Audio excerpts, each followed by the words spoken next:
십자가에 달리셨네. 추억한 나의 죄 때문에 예수님 흘리신 그 피로 나의 죄는 같이 씻겼네. 당신도 오시오 예수님 품으로 그 모습 그대로 새로운 인생 길로. 예전엔 어려운 일 많았었고 괴로움도 컸었습니다. 지금의 나의 삶 속에는 기쁨이 넘치네. 당신도 오시오 예수님 품으로 그 모습 그대로 새로운 인생 길로. 당신은 무엇을 믿고 가나 무엇을 바라며 가는가. 고달픈 인생의 험한 길을 예수님 내 짐을 지셨네. 당신도 오시오 예수님 품으로 그 모습 그대로 새로운 인생 길로. 괴로운 인생길 다 버리고 고통도 괴로움도 버리고 그 모습 그대로 오시오 예수님 그대 짐 지셨나오. 당신도 오시오 예수님 품으로 그 모습 그대로 새로운 인생 길로. 당신도 이제는 다 알게 되리 예수님 내 짐을 지심을. 기쁨이 넘쳐서 찬양하네. 생명을 주신 주님께. 당신도 오시오 예수님 품으로 그 모습 그대로 새로운 인생 길로.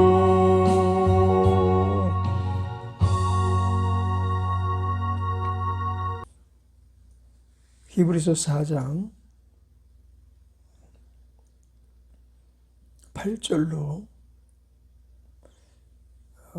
마지막 절까지 읽겠습니다. 8절부터 16절까지입니다.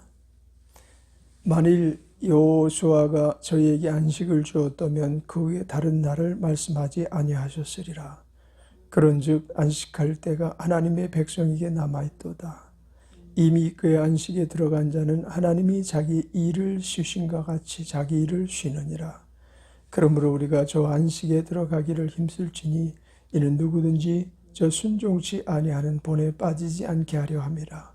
하나님의 말씀은 살았고 운동력이 있어 좌우의 날선 어떤 검보다 예리하여 혼과 영과 및 관절과 골수를 찔러 쪼개기까지 하며 또 마음의 생각과 뜻을 감찰하나니 지으신 것이 하나라도 그 앞에 나타나지 않음이 없고 오직 만물이 우리를 상관하시는 자의 눈앞에 벌거벗은 것 같이 드러나느니라. 그러므로 우리에게 큰 대제사장이 있으니 승천하신 자 곧 하나님 아들 예수시라. 우리가 믿는 도리를 굳게 잡을지어다. 우리에게 있는 대제사장은 우리 연약함을 채울하지 아니하는 자가 아니요 모든 일에 우리와 한결같이 시험을 받은 자로되 죄는 없으시니라. 그러므로 우리가 긍휼하심을 받고 때를 따라 돕는 은혜를 얻기 위하여 은혜의 보좌 앞에 담대히 나아갈 것이니라. 아멘. 오늘 주님이 말씀하시는 안식에 대하여 우리가 참 오해하지 않게 되기를 바랍니다.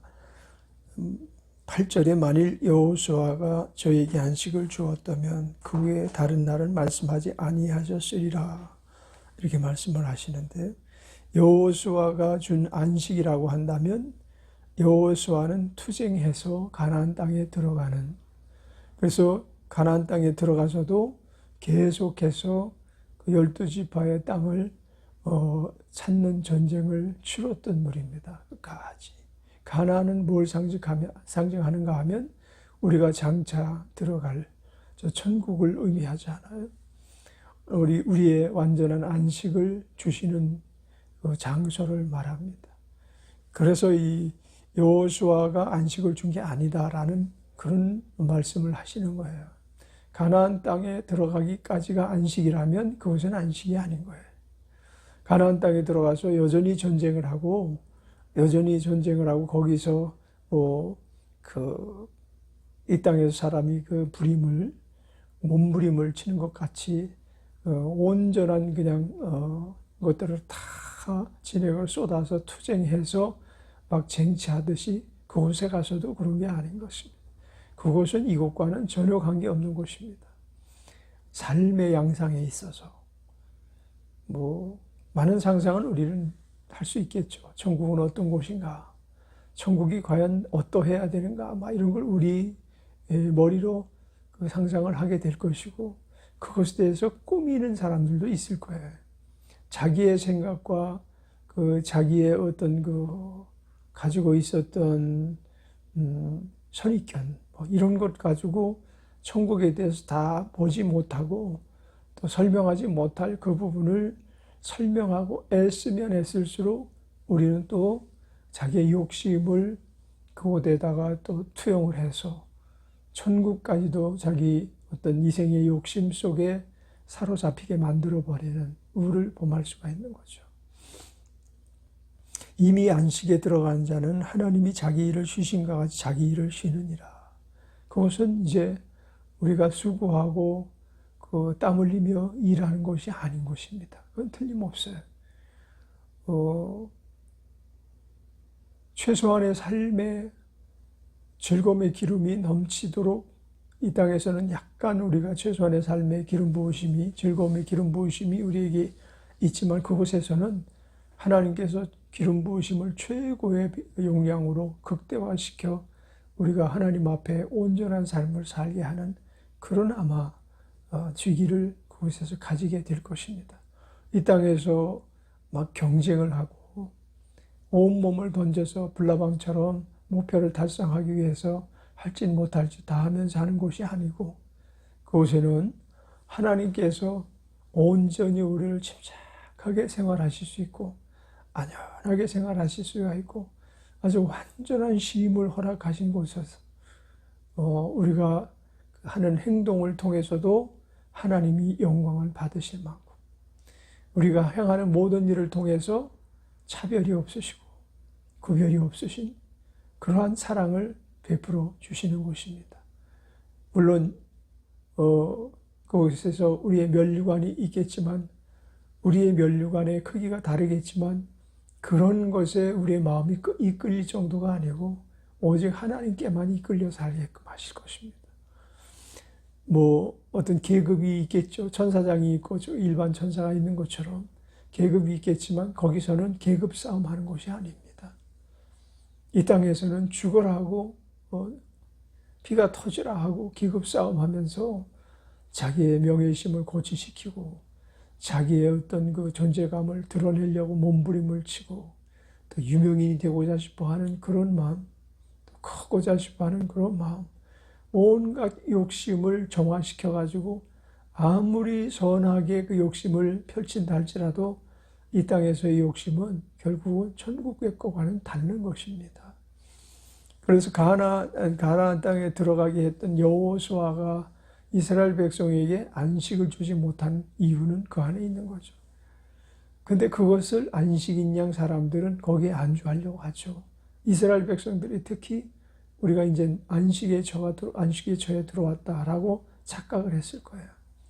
출애굽해서 가나안 땅에 들어가가지고 전쟁을 하고 각 부족이 자기 할당 구역을 공급받아서 그곳에서 이제 가나안 족속들을 다 멸족시키고 멸하고 다 추방하고 그리고 하나님이 주신 약속의 땅이라고 여기면서 가나안에서 살았지만 그것이 약속의 땅은 아닌 것이었습니다.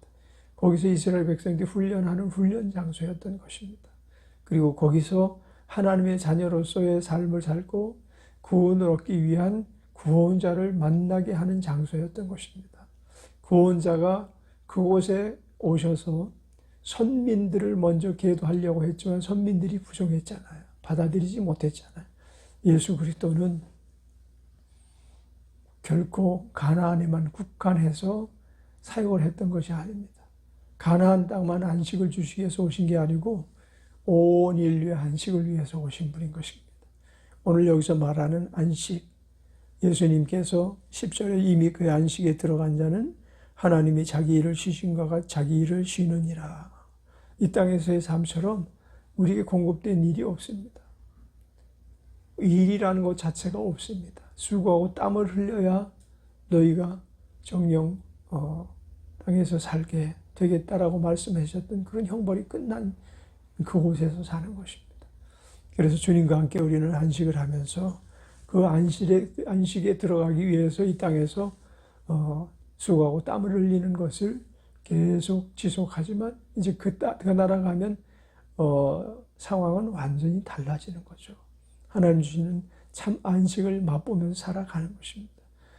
이 땅에서는 하나님의 말씀이 살았고 또 운동력이 있고 자외 날선 것처럼 예리하지만 그 예리함이 저 천국에 있는 말씀의 예리함과 같지 않습니다. 사람들이 그것을 수용하지 못하는 말씀인 것입니다. 그러나 저 천국에서는 우리가 하나님의 말씀을 100% 수용할 수 있는 성화의 삶을 사는 것입니다. 이 땅에서는 말씀을 전부 말씀하신 그 내용 함량 그대로 수용하지 못하고 일부분만 수용을 하면서 자기를 성결하기 위해서 몸부림을 치며 살아갑니다. 이 성결조차도 이루기 힘든 것입니다. 정결한 마음을 살고 싶어도 여전히 우리의 마음은 정결하지를 못합니다. 그러나 이제 우리가 완전히 안식에 들어가면 하나님의 말씀이 그대로 성취되는 세상에서 우리는 그 말씀의 크기를 알고 그 내용을 알고 그 깊이를 알고 그래서 거기에 심취된 삶을 사는 것이죠. 그 말씀이 온전히 영향을 발휘하는 세상을 살아갑니다. 그것은 하나님의 말씀이 차이가 있어서가 아닌 것입니다. 우리의 신분의 차이가 있어서죠. 우리의 내용이 달라져서 그렇죠. 우리는 완전히 성화되기 때문에 하나님의 표정을 보고서도 그분의 뜻을 알게 될 것입니다. 하나님께 무엇을 원하시는지 알게 될 것입니다. 우리가 가장 궁금한 게 뭐예요? 하나님 앞에 기도하고 간구하는데도 이것이 과연 하나님의 뜻일까라는 선명성이 부족하다는 거죠. 하나님 뜻대로 살기를 원해서 우리가 몸부림을 치고 선행을 하며 자선을 하며 또 말씀을 지키기 위해 성결한 삶을 살아도 하나님께서 내게 지금 하시는 일, 내게 이루시고자 원하신 일을 내가 제대로 감당하고 있느냐라는 것조차도 때로는 두려운 마음으로 점검해 보아야만 되는 것입니다. 항상 이와 같이 우리가 사는 세상 그리고 우리의 크기가 다르기 때문에 하나님께서 왜소하게 느껴지기 일수인 거죠. 어느 때는 하나님 믿습니다 하고 우리의 감성 100% 우리 하나님 앞에 그냥 매인 것 같이 행동을 하지만 어느 때는 또 하나님 계실까? 하나님이 나와 함께 하시는 게 이런 현상으로 나타나는 게 맞는 것일까? 누구든지 그렇게 생각하지 않을 수가 없어요. 그래서 기도합니다. 더 많이 기도하려는 이유도 더 가까이 가려고 하는 부분이고 하나님을 더 많이 이해하고 싶고 하나님 말씀을 더 많이 우리가 순복하면서 살기 위해서 하는 일이죠. 그래서 하나님을 사랑하고 또 하나님을 좋은 분이라고 믿는 것만큼 우리는 믿고 살아가는 거죠. 그죠? 그래서 어제 주일 오전 말씀처럼 좋은 생각을 하는 사람이 좋은 일을 만난다. 하나님에 대해서 좋게 여기는 사람이 믿음의 사람이다. 라고 한 말은 전적으로 동감하는 얘기예요. 우리가 하나님을 좋게 여기는 것만큼 우리 믿음이 있는 것입니다. 우리가 하나님을 별 볼 일 없는 존재로 여기는 것만큼 믿음이 없는 것입니다. 그래서 우리는 하나님의 말씀이 살았다고 인정을 하면 그리고 그 하나님의 말씀은 계속해서 역사를 하시는데 어제나 오늘의 영원토록 동일하게 역사하신다는 것을 인정한다는 것은 하나님 보실 때 굉장히 이 땅에서 우리를 우대하실 수 있는 그런 그 영적 상태라는 것을 우리는 꼭 분명히 알아야 될 것입니다.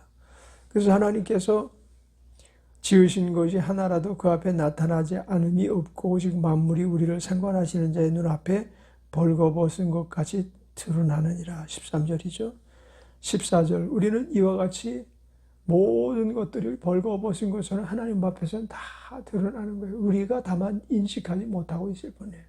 그래서 우리가 수치스럽게 살기도 하고 대중의 스타라는 사람들이 추악한 일을 하는 것도 사실은 그런 내용들을 몰라서 그래요. 누가 자기가 그런 일을 보는 것을 알면은 그런 일을 보는 것을 알면은 그런 짓을 못할 겁니다. 사람이 본다고 해도 그런 짓을 못할 겁니다. 우리나라에 지금 미투 운동이 굉장히 활발하게 진행이 되고 있죠. 여전히 세상에서는 약간 이슈로 끝났는데 지금 한국에서는 아주 곳곳에서 이 미투 현상이 많이 나타나고 있어요. 그래서 그런 것들이 사회 이슈가 되고 사회 정의가 왜 이렇게 썩었느냐 하고 외치는 사람들이 늘어나고 그런 거죠. 왜냐하면 미투의 상대자가 미투를 발발하게 한 상대자가 대부분이 권위 있는 사람들이에요. 힘이 있는 사람들이에요. 예를 들어서 아버지가 자기의 친딸을 폭행하고 성폭행하고 그래서 심판을 받고 오게 갇히는 일들이 비일비재하게 요즘 나타나요. 그게 비일비재하게 나타나서 그래서 일각에 그래서 단편적으로 약간 보도되는 것이지 저 시골 마을 요즘은 태백촌이나 이런 곳은 많이 없어졌지만 얼마 전까지만 해도 시골 마을이나 이런 데에서는 여전히 미투를 해야 될 만한 일들이 많이 벌어졌을 거예요. 그것이 이제 친척 간에서도 많이 일어난다고 그래요. 특히 친척 간에 일어나는 그런 일들에 대해서 밝히지 못하고 가족의 생존을 위해서 울면서 자살하면서 그 일을 드러내지 못하는 일도 많다고 합니다. 최근에 우리 정치 이슈가 됐던 그래서 정권 교체가 이루어졌던 서울시장이나 부산시장 같은 경우도 누가 보고 있었다는 것을 알았다면 그런 짓을 못했을 거예요. 은밀하게 자기의 힘으로 얼마든지 이건 감추어질 만한 일이다라고 생각했으니까 그런 짓을 했겠죠. 결국은 한 사람은 그 시장이라는 그 엄청난 지위를 그것을 그냥 빼앗긴 게 아니고 자기가 박탈하고 자기 생명을 자살함으로 끝이 났고, 그래서 서울시가 다시금 재선을 하게 되었고 800억이라는 세금이 사용되면서 선거를 해야만 됐잖아요. 그런 일들이 누가 자기를 보는지 모르는 거예요. 그럼 그리스도인들이, 예수 믿는 사람들이 참으로 이 사실을 잘 알기만 한다면, 이 오늘 한 본문 말씀 13절, 지으신 것이 하나라도 그 앞에 나타나지 않음이 없고 오직 만물이 우리를 상관하시는 자의 눈앞에 벌거벗은 것 같이 드러나느니라. 이 부분만 계속 인지하고 살아간다면 이 땅에서는 결국 천국을 볼 이유가 없어요. 그렇게 소망할 이유도 없어요. 우리가 당연히 이 땅이 천국을 부분적으로 경험하는 장소거든요. 주님이 불언간 오실 거예요. 그래서 늘 주님의 눈앞에서 살고 주님이 우리의 모습을 보고 있다는 것을 알고, 이런 것이 둔감해서 우리에게 문제가 생기는 것이지, 이런 것만 늘 우리가 알고 산다면, 지금도 주님은 나를 지금 관찰하고 계셔. 나의 행사가 정말 주님 앞에 발견되면 이것은 안 되는데 하면서 감추려고 해도 감추어질 수 없어 라는 것을 분명히 알아야 되는 거죠. 그래서 우리가 정말 세상에서 최소한 자기를 감추면서 살아가지 못하는 자라는 것을 알고 벌거벗은 채로 드러내놓고 살아가고 있다는 것을 인지하면서 그나마 우리는 천국 갈 준비를 잘 하면은 그것이 이 땅에서 우리가 성공적인 삶을 살 수 있는 요인인 거죠. 사람들이 대개 보면 욕심이 많아요. 이런저런 욕심들이 많아요. 그 욕심을 따라서 자기를 그 욕심 뒤에 포장하려고 하는 경향이 많죠. 그래서 그 욕심을 한 방에 무너뜨릴 수 있을 만큼 예수님을 만날 수 있다는 것은 대단히 중요한 것인데, 대부분 욕심이 끈질기거든요. 한번 없어졌던 욕심이 또다시 살아나서 이것이 이제 좋은 욕심으로 발전하는 거죠. 이전에 우리 욕심은 나쁜 욕심에 얽매여 살아왔으나 이제부터는 그래도 좋은 욕심에 얽매이고 싶은 거예요. 그래서 막 자선을 하고 봉사를 하고 이런 것은 좋은 욕심이에요. 그건 하나님 앞에서 사는 욕심이죠. 이렇게 우리를 변화시키시기를 원하시는 거죠. 욕심 자체를 우리는 없애질 못한다니까요. 그런데 그 욕심을 좋은 욕심으로 바꿀 수는 있어요. 그래서 우리가 변화되어서 정말 안식에, 지금 여호수아가 주는 안식이 아닌 것을 우리가 알잖아요. 그렇지만 이 땅에서는 여호와의 방식으로 살아갈 수밖에 없어요. 전쟁을 치르면서 살아간다는 거죠. 다시 말하면 안식이 아직은 주어지지 않은 곳이라는 거죠. 여호수아는 끝까지 전쟁을 치르다가 나이가 늙었을 때에도 정말 용맹을 떨치면서 끝까지 전쟁을 치렀던 분이에요.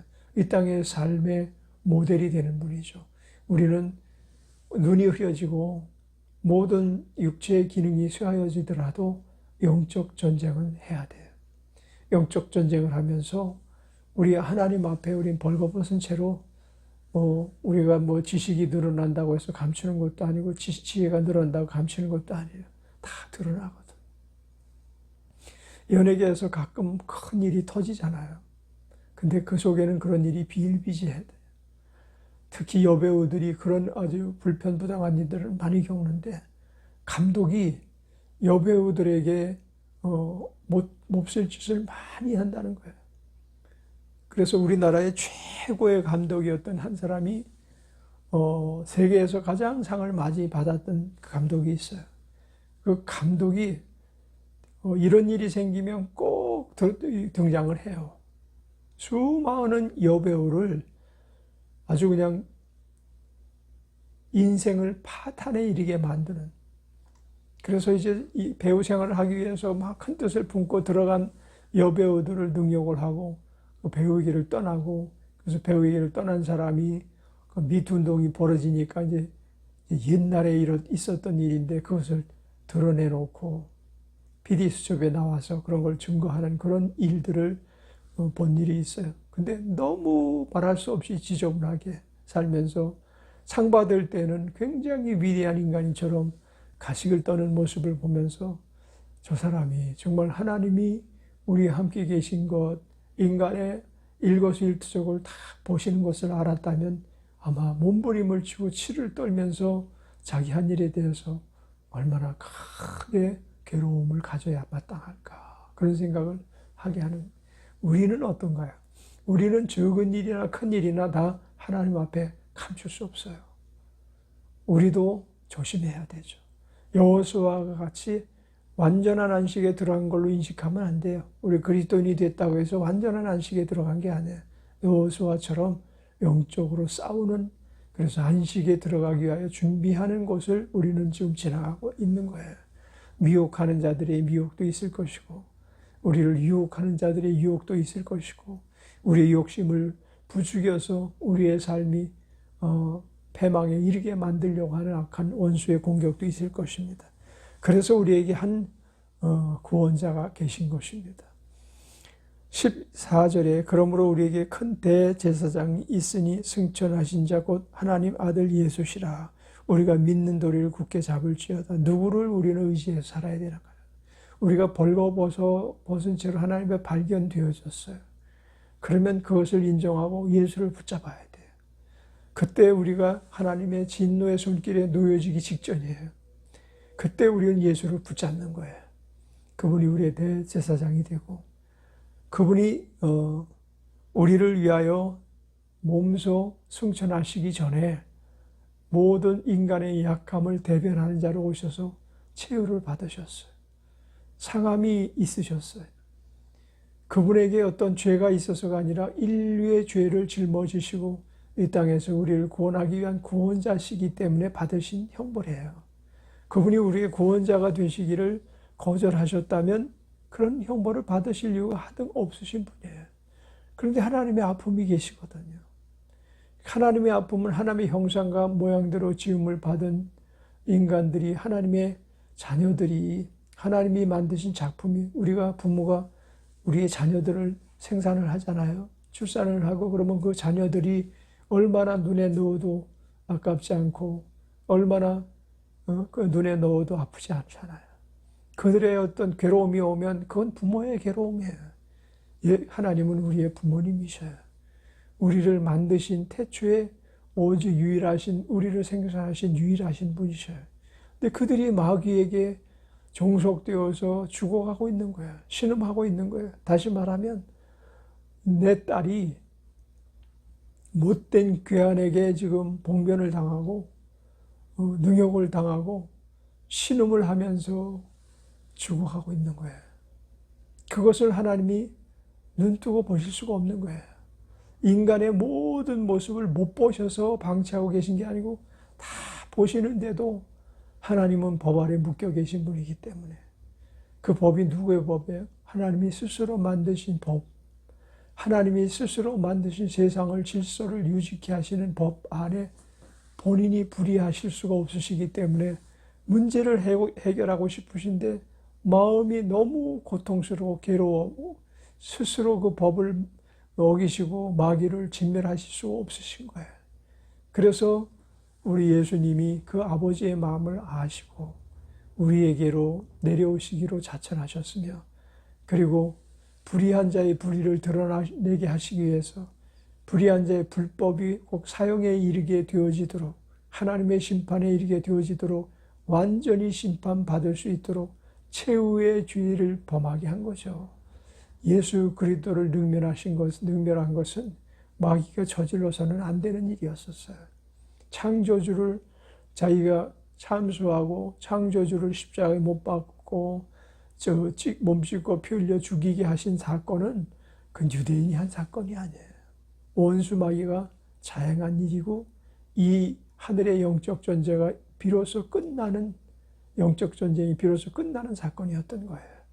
마귀가 참소를 당하고 심판받아서 결국 멸망에 이르게 하신 예수 그리스도와 마귀의 싸움에서 예수님이 이기신 것입니다. 그래서 우리는 그 세상을 이기신 예수님을 붙잡고 살아야 돼요.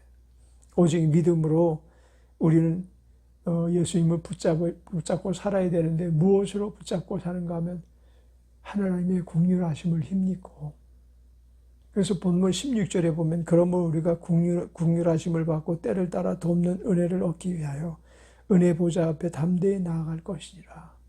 오직 하나님의 긍휼이 여기심을 통해서만 우리는 그분의 은혜의 보좌에 나갈 수가 있어요.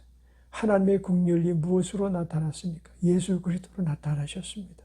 그래서 우리는 예수 그리스도의 이름을 항상 우리의 삶 속에 삶의 모든 것이 되는 것인 것을 깨달아 알고 주 예수님 안에서 긍휼하심을 입어 하나님 의자의 은혜의 보좌에 담대히 이르러 하나님 뜻대로 살아가는 믿음의 사람이 되시기를 주의 이름으로 축원합니다.